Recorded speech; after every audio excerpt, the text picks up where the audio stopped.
Bom, esse tema, né, que nós vamos refletir um pouco hoje, vou dizer que é uma reflexão para ficar mais leve, a pressão ser menor, mas a palavra de Deus, sempre que ela é trazida, sempre que ela é ouvida, ela é séria, né? Então ela é feita para tocar nos nossos corações, inclusive de quem está falando. Então ela tocou primeiro no meu coração. E é um tema que me toca muito, que é o perdão. E algo que todos nós sabemos é que Deus é misericordioso e perdoador. Isso, em toda a Bíblia, passeando ali pela Bíblia, nós vamos encontrar textos que vão comprovar que Deus é misericordioso e que vão falar sobre o perdão de Deus. Por exemplo, Atos 13. Ficou pequeno? Dá para ler. Atos 13, versículo... Ficou pequeno para mim agora. 38 e 39. Portanto, meus irmãos, quero que saibam que mediante Jesus lhes é proclamado o perdão dos pecados. Por meio dele, todo aquele que crê é justificado de todas as coisas, das quais não podiam ser justificados pela lei de Moisés. Então, mediante Jesus, lhes é concedido o perdão dos pecados. Não é por mérito nosso, é mediante o sacrifício de Jesus e é pela fé. Salmo 32, versículo 5. Então reconheci diante de ti o meu pecado e não encobri as minhas culpas. Eu disse, confessarei as minhas transgressões ao Senhor, e tu perdoaste a culpa do meu pecado. Atos 3, versículo 19. Arrependam-se, pois, e voltem-se para Deus, para que os seus pecados sejam cancelados. Essa palavra é muito forte, né? Para que os seus pecados sejam cancelados. Então, não é apenas perdoado, é cancelado, é apagado. Então, Deus, Ele perdoa e Ele apaga os nossos pecados. Bom, eu ia falar outra coisa, mas vou falar mais pra frente. Senão eu trago tudo pra cá e depois eu me abandono no final. Bom, Salmos 86, versículo 5. Tu és bondoso e perdoador, Senhor, rico em graça para com todos os que te invocam. Rico em graça, em misericórdia, em bondade. Então nós sabemos que esse é o nosso Deus de amor a quem servimos. Pegando esse gancho, né, do perdão, nós falamos muito, né, o pastor sempre traz o tema sobre conversão. Muitas pessoas, até mesmo que não são crentes em Jesus, não sabem muito bem o que significa a conversão, o que significa aceitar a Jesus, né? Então, o que é essa conversão? É crer em Jesus pela fé, primeiramente. Então, é você reconhecer que Jesus é Filho de Deus, é o Deus Filho, que veio e pagou pelos nossos pecados de uma forma que nós não poderíamos, porque Ele é o Cordeiro perfeito de Deus. A partir desse momento, você crê pela fé. Não tem um material para que você creia, apesar de ter a Escritura, né, de a gente ter toda a história e saber que isso aconteceu. Hoje nós cremos pela fé.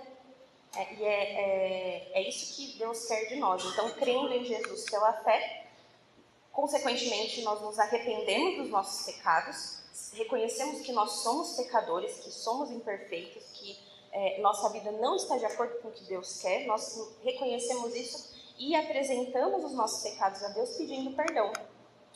Ele nos perdoa, porque Ele é misericordioso, e a partir daí nós temos a salvação eterna. Essa salvação ninguém tira de nós.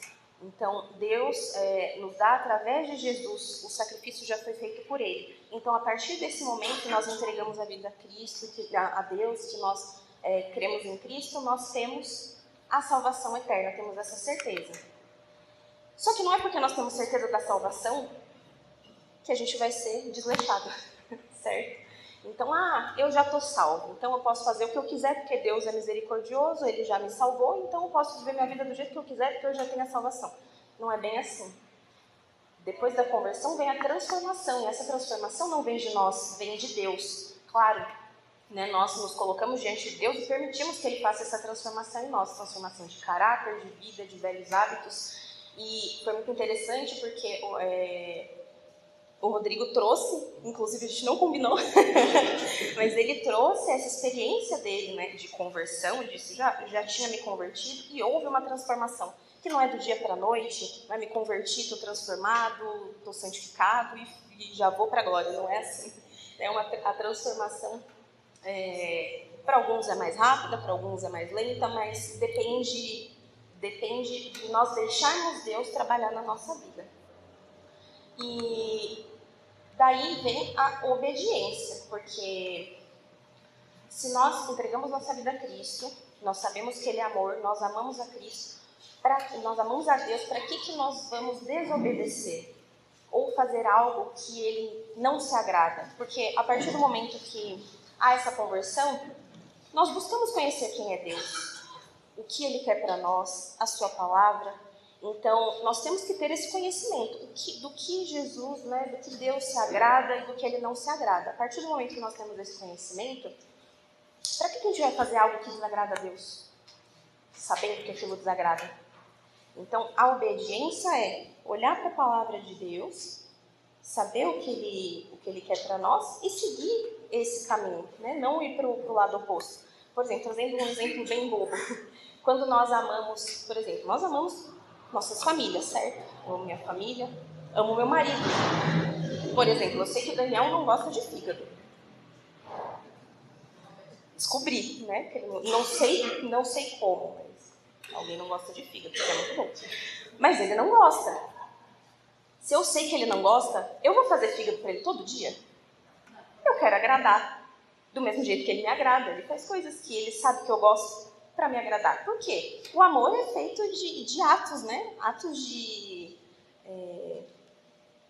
gratidão, de demonstração. Isso, demonstração, né? Se você ama, você quer fazer o bem para aquela pessoa, você quer agradar aquela pessoa. Quanto mais para Deus, né? Que é o nosso Pai, Salvador. Se nós agradamos as pessoas aqui na Terra, quanto mais Deus. Então, para que eu vou fazer algo que desagrada a Deus? Então, a conversão ela vem acompanhada de tudo isso. Crer em Deus, se arrepender dos pecados, ganhar a salvação eterna, ser transformado e obediência diária, obediência constante. Né? E essa obediência vem em amor, não por obrigação, mas sim porque nós amamos a Deus e queremos agradá-lo. Pensando ainda no perdão de Deus, se nós olharmos para a Bíblia, né, vamos ver vários exemplos do perdão de Deus, histórias, né, contadas do perdão de Deus na vida das pessoas. Um exemplo deles é da mulher adúltera, que a gente encontra ali em João capítulo 8. Então, contextualizando, acredito que a maioria conheça, né, é um texto bem conhecido. Jesus estava pregando, estava ensinando no templo e chegaram os fariseus, os mestres da lei ali com uma mulher que tinha sido pega em adultério, que é realmente um pecado grave. E eles trouxeram essa mulher para Jesus, só que a intenção deles era justamente colocar Jesus ali numa situação para que ele caísse em contradição de alguma forma, porque a justiça dizia, naquele momento, que aquela mulher deveria ser apedrejada. Então, como Jesus reagiria naquela situação, né? Então, eles queriam pegar Jesus ali no pulo, né? Por assim dizer. Por isso, eles trouxeram essa mulher. E aí, vem a resposta de Jesus, né, no versículo 7. Visto que continuavam a interrogá-lo, ele se levantou e lhes disse: se algum de vocês estiver sem pecado, seja o primeiro a tirar pedra nela. Inclinou-se novamente e continuou escrevendo no chão. Os que ouviram foram saindo, um de cada vez, começando com os mais velhos. Jesus ficou só com a mulher de pé diante dele. Então Jesus pôs-se de pé e perguntou-lhe: mulher, onde estão eles? Ninguém a condenou? Ninguém, Senhor, disse ela. Declarou Jesus: eu também não a condeno. Agora vá e abandone sua vida de pecado. Acho que todo mundo já ouviu, já leu esse texto. O que eu quero que a gente preste bastante atenção é nesse último versículo. Né? Eu também não a condeno. Agora vá e abandone sua vida de pecado. Quando Jesus diz, agora vá, ele está perdoando aquela mulher pelo pecado que ela cometeu, que foi um pecado grave. Então, o que a gente tira desse texto? que apesar desse pecado, ela foi perdoada por Jesus e ainda pela misericórdia dele, não sofreu as consequências pelo seu pecado. Não é toda vez que isso acontece, porque nós sabemos que o pecado ele traz consequências. E nós não sofremos elas por misericórdia de Deus, mas algumas vezes nós vamos sofrer essas consequências. Por exemplo, um criminoso, mesmo que ele se arrependa, que ele entregue sua vida a Deus, ele vai ser preso e vai pagar pelo crime dele. É uma consequência. Uma pessoa que fumou a vida inteira, ela pode, não estou direcionando para ninguém a palavra, uma Fátima imaginou assim. Mas uma pessoa que fumou a vida inteira, ela vai ter consequências daquilo, mesmo se arrependendo, porque é algo que ficou no corpo dela. Então a gente sofre as consequências dos nossos pecados. Essa mulher, pela misericórdia de Jesus naquele momento, ela não sofreu as consequências pelo pecado dela, que seria ser apedrejada. Uma outra coisa que me chamou bastante atenção: não é porque Deus é misericordioso que devemos abusar da sua bondade. A gente precisa mudar, né? Mudança é um gesto de amor. Então ele diz para a mulher: agora vá e abandone sua vida de pecado, não peques mais. Então não é simplesmente vai e continua aí com a sua vida e tá tudo bem. Não. Agora vá, você não sofreu as consequências do seu pecado, eu te perdoo, e abandone a sua vida de pecado. Um outro exemplo, né, que nós encontramos na Bíblia do perdão de Deus é do criminoso na cruz, que todo mundo conhece também, né? A maioria das pessoas já leu várias vezes esse texto. Jesus, ele estava ali sendo crucificado, estava naquele momento, e junto com ele estavam dois criminosos, né? Um à sua direita e outro à sua esquerda, e eles tiveram posicionamentos muito diferentes. E aí no texto diz, capítulo 23, a partir do 39, um dos criminosos que ali estavam, dependurados, lançava-lhe insultos. Você não é o Cristo? Salve-se a si mesmo e a nós. Mas o outro criminoso o repreendeu, dizendo: você não teme a Deus nem estando sob a mesma sentença? Nós estamos sendo punidos com justiça, porque estamos recebendo o que os nossos atos merecem. Mas este homem não cometeu nenhum mal. Então lhe disse: Jesus, lembra-te de mim quando entrares no teu reino. Jesus lhe respondeu: eu lhe garanto, hoje você estará comigo no paraíso. Essa é uma parte que mexe muito comigo, porque além de mostrar a misericórdia, né, de Jesus, também mostra que não é por obras, não é porque nós somos bonzinhos ou porque nós mereçamos. Um criminoso que estava sendo crucificado, se ele estava sendo crucificado, os crimes dele eram hediondos, porque era um dos piores castigos ali, o pior castigo, um dos piores ou pior, não? o pior, confirmado pelo pastor. Então, ele teve uma vida de pecado e ele foi perdoado. E algumas coisas que a gente pode tirar como lição disso, né? Apesar de ter levado uma vida de pecado, no seu último momento, ele reconheceu seus erros arrependido. E como que a gente pode ter essa certeza de que ele reconheceu os erros dele?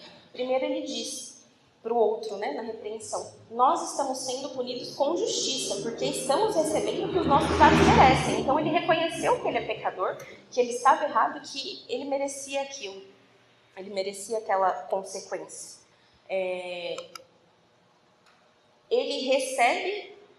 Ele reconhece, né, que Jesus é Deus. E ele pede pela salvação. Em dois momentos a gente pode perceber que ele reconhece que Jesus é Deus e que Jesus é o Salvador. Primeiro ele diz: este homem não cometeu nenhum mal. E no texto diz que estava escrito ali, estava escrito onde Jesus estava sendo crucificado, o rei dos judeus. E ele estava sendo crucificado por isso, porque achavam que aquilo era mentira. Então, se ele diz: este homem não cometeu nenhum mal, ele acreditava que Jesus realmente era quem ele dizia ser. Em outro momento ele diz: Jesus, lembra-te de mim quando entrares no teu reino. Então ele acreditava que Jesus era o rei que traria a salvação. Então, naquele último momento, ele se arrependeu e ele foi perdoado. Jesus o perdoou, ele foi salvo, mesmo sem merecer. Isso prova que não são as obras que salvam, mas sim a fé no Filho de Deus. Então, o perdão de Deus é muito bonito. E é muito gostoso, é muito reconfortante nós vermos na Bíblia sobre o perdão de Deus, né? Sobre a sua misericórdia. Agora, e nós? Nós sabemos perdoar? Nós sabemos que Deus é misericordioso. E nós somos imitadores de Cristo nesse ponto? Jesus, ele deixou um modelo de oração para nós. A oração: Pai nosso que estás no céu, santificado seja o teu nome, venha a nós o teu reino, seja feita a tua vontade, assim na terra como no céu.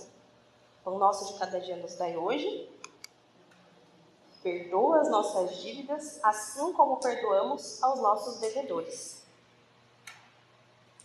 E aí no 14, tem o final, né, da oração, e no 14 diz: pois se perdoarem as ofensas uns dos outros, o Pai Celestial também lhes perdoará.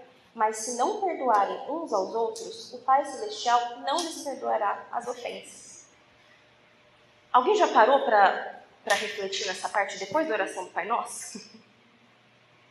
Porque nós oramos, nós temos esse modelo. Mas nós estamos perdoando as ofensas dos outros, assim como Jesus nos perdoou? Ou a gente perdoa, eu perdoo, mas eu não esqueço. Ou eu perdoo, mas na primeira oportunidade eu jogo na cara da pessoa. Você lembra aquele dia que você fez tal coisa? Isso é comum. Mas será que é isso que Deus quer?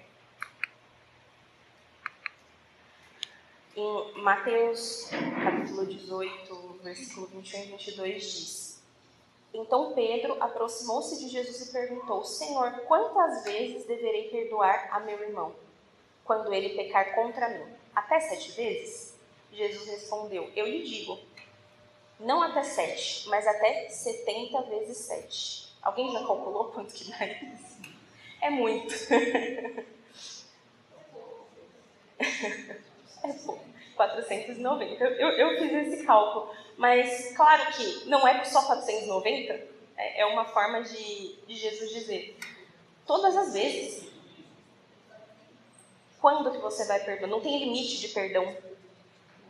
Todas as vezes que você for ofendido, que você se sentir atacado, perdoa. É isso que Jesus está nos ensinando. E é isso que Ele fez por nós. Quantas ofensas nós fizemos a Deus? Quantas ofensas nós fizemos a Jesus? E Ele perdoa todas as nossas ofensas. E todos os dias nós oramos pedindo para Deus nos perdoar. E Deus nos perdoa. E Deus cancela os nossos pecados, as nossas falhas. Ele cancela. E a gente está esfregando na cara do irmão porque ele te ofendeu, porque ele me ofendeu. É algo para a gente refletir. Na continuação do texto, Jesus ele traz uma parábola. Por isso, o reino dos céus é como um rei que desejava acertar contas com seus servos. Quando começou o acerto, foi trazido à sua presença um que lhe devia uma enorme quantia de prata. Como não tinha condições de pagar, o Senhor ordenou que ele, sua mulher, seus filhos e tudo o que ele possuía fossem vendidos para pagar a dívida. O servo prostrou-se diante dele e lhe implorou: tem paciência comigo, eu te pagarei tudo. O senhor daquele servo teve compaixão dele, cancelou a dívida e o deixou ir. Ele nem falou, me paga depois, ele cancelou a dívida e o deixou ir. Mas, quando aquele servo saiu, encontrou um de seus conservos, que lhe devia 100 denários. Agarrou e começou a sufocá-lo, dizendo: paga-me o que me deve. Então o seu conservo caiu de joelhos e implorou-lhe: tenha paciência comigo, eu lhe pagarei. Mas ele não quis. Antes saiu e mandou lançá-lo na prisão, até que pagasse a dívida. Quando outros servos, companheiros dele, viram o que havia acontecido, ficaram muito tristes e foram contar ao seu senhor tudo o que havia acontecido. Então o senhor chamou o servo e disse: servo mau, cancelei toda a sua dívida porque você me implorou. você não devia ter tido misericórdia do seu conservo como eu tive de você? Irado, seu senhor entregou-o aos torturadores até que pagasse tudo o que devia. Assim também lhes fará meu Pai Celestial, se cada um de vocês não perdoar de coração a seu irmão. E o que eu queria que a gente frisasse: assim também lhes fará meu Pai Celestial, se cada um de vocês não perdoar de coração a seu irmão. De coração. O que é de coração? O coração na Bíblia, ele não é só sentimento, né? O coração, ele é o centro do ser. Ele é o entendimento também, né? Então, perdoar de coração é você compreender que Cristo te perdoou e que você também tem que perdoar.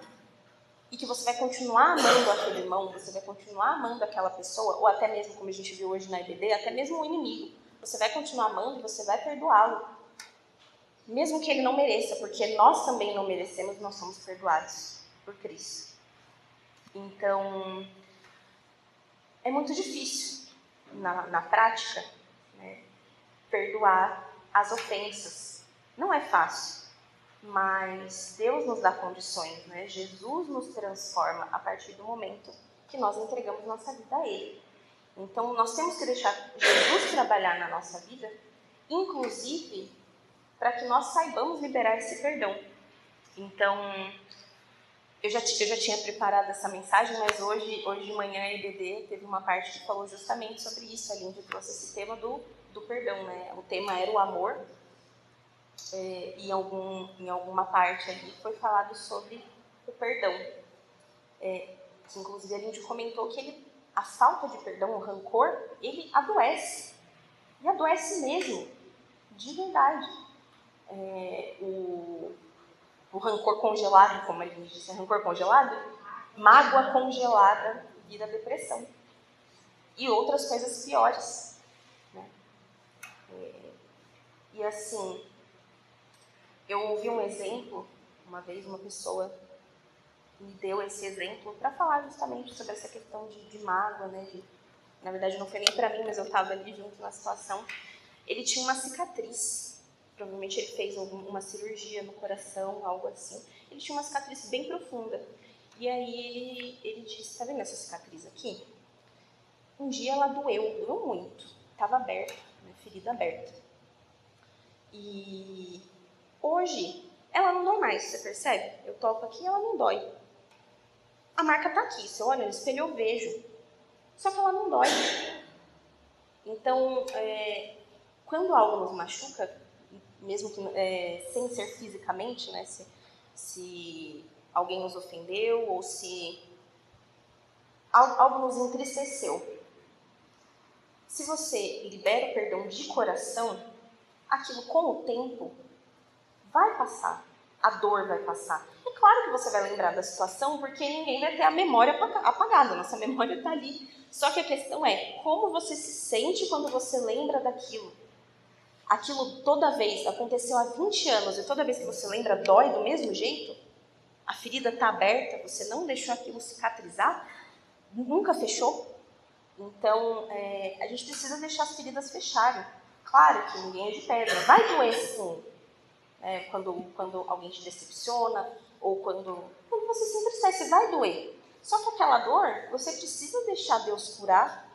E quando você perdoa, né, quando você perdoa de verdade, é como se você estivesse dando pontos ali naquela ferida, né? O perdão vai fechando aquela ferida e com o tempo passa a não doer. Você lembra que, nossa, é verdade, aconteceu aquela situação, poxa, é mesmo. Parece que faz tanto tempo e aquilo não vai mais doer. Então, esse é o perdão que agrada a Deus. Não é o perdão que você perdoa, mas você continua com mágoa, você continua com rancor. E muitas vezes você continua até mesmo jogando ali na cara da pessoa. Ou às vezes você nem fala, às vezes a pessoa nem sabe que te magoou. Isso é pior ainda, porque você nem resolve aquela situação. Você fica magoado, a pessoa nem sabe que te magoou e você guarda aquilo por anos. E a pessoa está vivendo a vida dela. E você está machucado.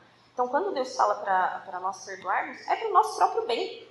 Não é só pensando no irmão. Claro que sim, né? Porque nós precisamos amar e perdão é uma parte do amor. Mas é para o nosso próprio bem, porque faz mal para nós mesmos, né?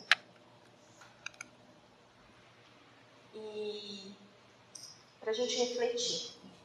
Foi muito rápido, eu achei que ia dar mais tempo. Eu acho que eu devo ter esquecido um bocado de coisa, mas aí depois o pastor, se quiser complementar, no meu treino deu mais tempo. Bom, mas para a gente refletir, né, de toda essa mensagem, de tudo isso que nós vimos na Bíblia sobre o perdão de Deus e sobre o nosso perdão. Eu já pedi perdão e entreguei a minha vida a Cristo?